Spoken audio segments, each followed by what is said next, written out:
ये कहानी है रमेश की, जो एक फैक्ट्री में काम किया करता था। लेकिन कुछ दिनों पहले ही वो फैक्ट्री बंद पड़ गई और वो बेरोजगार हो गया। रमेश की पत्नी बहुत पहले ही गुजर गई थी। रमेश की एक 10 साल की बेटी सीता भी थी। वैसे ही उसके घर का गुजारा बहुत मुश्किल से चलता था। ऊपर से उसकी नौकरी भी चली गई थी, तो घर चलाना और भी मुश्किल हो गया। नौकरी चले जाने की बात उसने सीता को नहीं बताई। रोज की तरह रमेश सुबह घर से निकलता नौकरी की तलाश में, और शाम को नौकरी ना मिलने पर थका हारा वापस घर आ जाता। सीता, सीता, ओ सीता बेटी। अरे बाबा, आप आ गए फैक्ट्री से? पर आज भी मैं तेरे लिए रंग और पिचकारी लाना भूल गया बेटा। अरे कोई बात नहीं बाबा, कल ले आना। फैक्ट्री के सेठ ने बोला है होली पर सबको दिवाली की तरह ही बोनस मिलेगा। जब बोनस मिलेगा तो उन पैसों से मैं तुम्हारे लिए रंग, पिचकारी और ढेर सारी मिठाइयाँ लाऊंगा। सीता को पता था कि फैक्ट्री बंद होने के कारण उसके बाबा के पास अब कोई काम धंधा नहीं है। अब वो किसी की दुकान में झाड़ू लगा लिया करते हैं या पीठ पर बोझा उठाकर 2 पैसे लाकर जैसे तैसे घर चला लेते हैं। कभी कभी तो कोई काम नहीं मिलता तो खाली हाथ ही घर लौटना पड़ता है। एक दिन रमेश काम की तलाश में बाजार की तरफ जा रहा होता है। देखते देखते होली भी पास आ गई। कल होली है और मैं अभी तक अपनी बेटी के लिए रंग और पिचकारी भी नहीं ला पाया। रमेश ये सब सोचता हुआ चले जा रहा था। तभी उसकी नजर एक रंग और पिचकारी की दुकान पर गई। इस दुकान में मुझे जरूर कोई ना कोई काम मिल जाएगा, तो मालिक से पैसों के बदले में अपनी बेटी के लिए रंग और पिचकारी मांग लूंगा। हाँ, मालिक कोई काम मिलेगा? कोई काम नहीं है।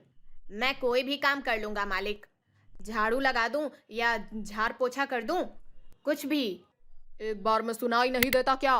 कोई काम नहीं है मालिक, मैं बहुत गरीब हूँ, मेरे पास कोई काम धंधा भी नहीं है। कल होली है, मुझे अपनी बेटी के लिए रंग और पिचकारी लेनी है। आप मुझे मेरे काम के पैसे के बदले मुझे रंग और पिचकारी दे देना। शक्ल से तो तुम चोर लगते हो। काम के बहाने कहीं चोरी करने का इरादा तो नहीं? नहीं नहीं, बिल्कुल नहीं।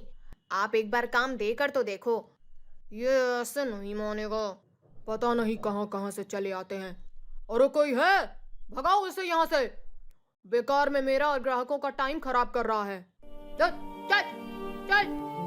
दुकान का मालिक रमेश को धक्का देकर दुकान से बाहर गिरा देता है और रमेश आंखों में आंसू लिए वहां से चला जाता है।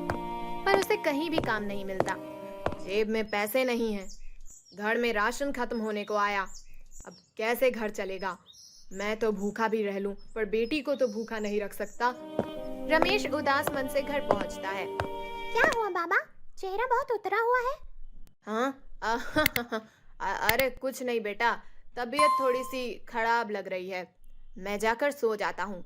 सीता को पता था कि उसके बाबा को कुछ नहीं हुआ है, वो बिल्कुल ठीक है। जब भी उन्हें कोई काम नहीं मिलता वो भूखे सो जाते ताकि राशन एक दिन और ज्यादा चल सके। कई बार उन्होंने ऐसा किया। वो खुद भूखे रह जाते पर सीता को कभी भूखा नहीं रहने देते। अगले दिन होली थी। रमेश चुपचाप सुबह सुबह अंधेरे ही घर से काम की तलाश में निकल पड़ता है, पर सीता उसे देख लेती है।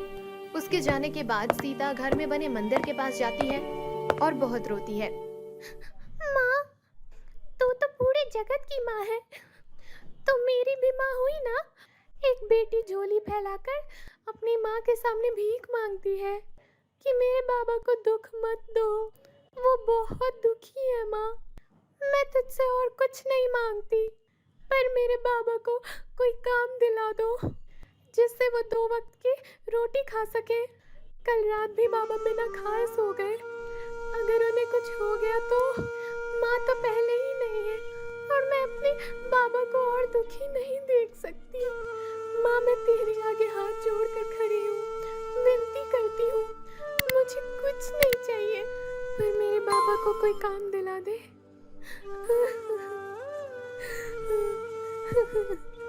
उधर रमेश, आज होली है, हाथ बिल्कुल खाली है।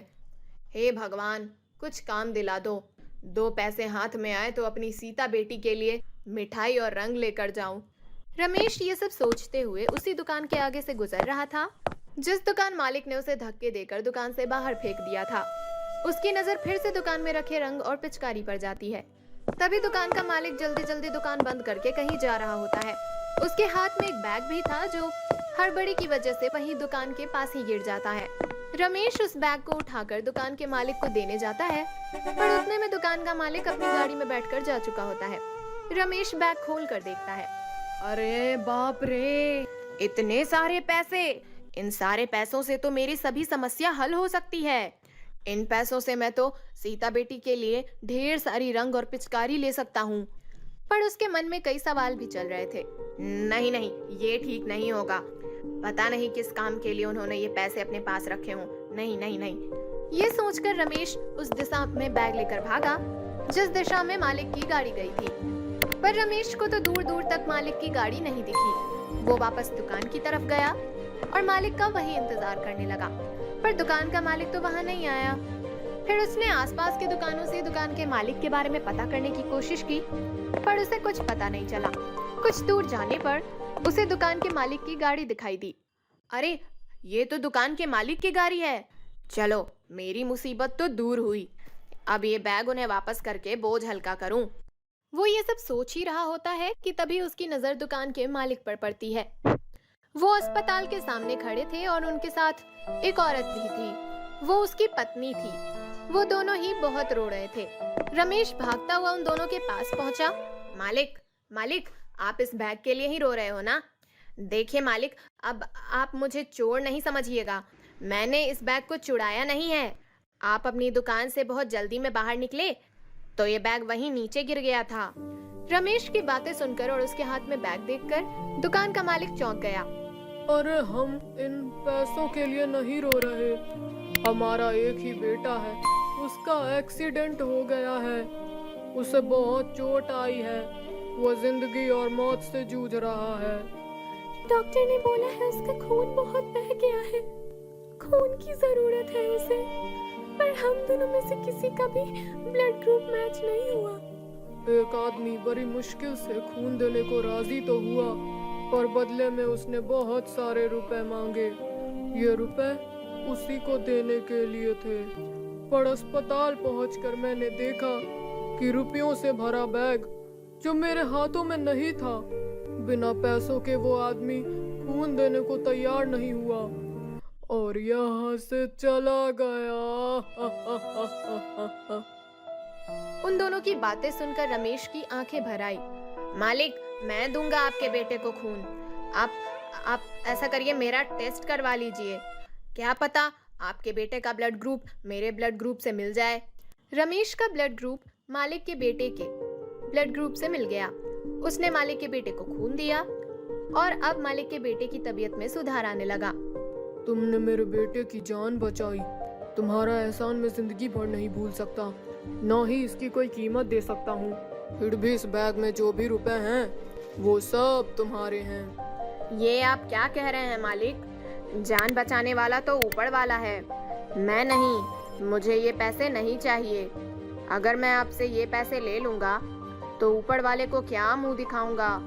मुझे माफ कर दो अपनी गलती के लिए। उस दिन मैंने तुम्हें क्या क्या नहीं बोला। मैंने ही तुम्हें अपनी दुकान से चोर बोलकर निकाल दिया था, वो भी धक्के देकर। मालिक, आप मुझे शर्मिंदा ना करें। रमेश वो बैग मालिक को दे देता है और फिर रमेश वहां से अपने घर की ओर चला जाता है। घर पहुंचकर देखता है कि सभी बच्चे, बड़े बुजुर्ग होली खेल रहे हैं, नाच रहे हैं।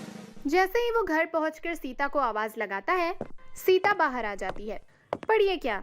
रमेश देखता है कि उसके हाथों में रंग और पिचकारी है। सीता, मेरी बेटी, ये रंग पिचकारी कहाँ से आई? कौन लाया? बाबा, आज मैं बहुत खुश हूँ। मेरी माता रानी ने मेरी सुन ली। आपको नौकरी मिल गई। नौकरी? तभी घर के अंदर से वही दुकान का मालिक और उसकी पत्नी बाहर आ जाते हैं। मालिक, आप यहाँ? ये पैसे का बैग जिसके तुम हकदार हो, ले लो ये, और मैं अपनी दुकान में तुम्हें नौकरी पर रखता हूँ। रमेश।